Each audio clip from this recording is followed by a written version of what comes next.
सर्वप्रथम आमदार राजूभैया नवघरे यांचे धन्यवाद.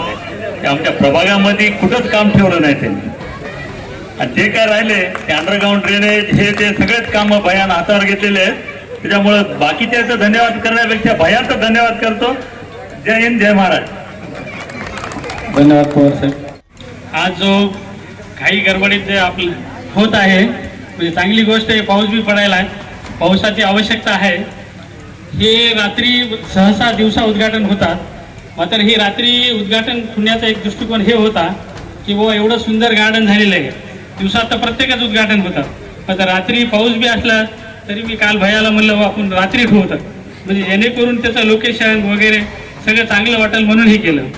आणि भयानं विशेष म्हणजे हे गार्डन आपल्याला म्हणजे हे दुसरीकडे जायचं व्यतिरिक्त आम्ही म्हणल्यामुळं हे आपल्या वार्डात दिले.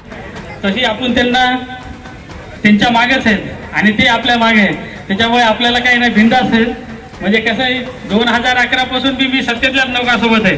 त्याच्यामुळं मला कामं करण्याची एवढी हे आहे की बघा कॉलेज रोड झालं, हे रोड झाले, पुन्हा जवळा रोडचा हे अर्धा भाग झाला. हे पूर्ण माझ्या काळातच झाला 2011 पासून.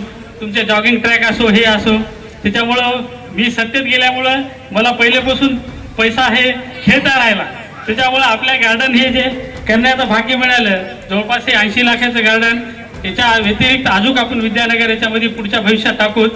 एवढं आता या प्रसंगी एवढंच बोलतो की बाई अध्यक्ष मॅडमला एक रिक्वेस्ट करतो की हे एवढं गार्डन याच्या अगोदर मी 1-2 गार्डन आम्ही केले, मात्र हे नगरपालिकेनं थोडं मेंटेनन्स न केल्यामुळं त्याची थोडी वाताहत झाली. तर आता हे एवढं सुंदर गार्डन आहे. मला एवढीच विनंती करायची नगराध्यक्ष मॅडमला बी की बाबा याच्यानंतर याला 1-2 जर कर्मचारी आम्हाला दिले इथं कंटिन्यूमध्ये आणि देऊ शकता. सध्या आपल्या वसमतमध्ये आहेत नगरपालिकेला कर्मचारी, त्यांना एवढीच विनंती की बाबा त्यांनी 2 कर्मचारी दिल्यावर याचं मेंटेनन्स राहील. नागरिक तर इथले आहेत की स्वच्छता वगैरे हे पुण्यासारखे नागरिक आहेत, कारण एवढे भरपूर झाडं जे आहेत त्याच्या अगोदरचे त्यांनीच जगविलेले आहेत. त्याच्यामुळे त्यांना एवढीच रिक्वेस्ट की बाबा मेंटेनन्स म्हणजे काय, जे लॉन वगैरे हे ते झाडं जोगायसाठी 2 माणसं लागतात. तेवढ्या या प्रसंगी मी त्यांना तेवढी विनंती करतो.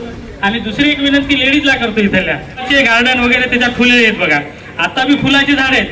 म्हणजे लेडीज काय करतात सकाळी 6ला कॅरी बॅग घेतात आणि सगळे फुलं तोडून देतात.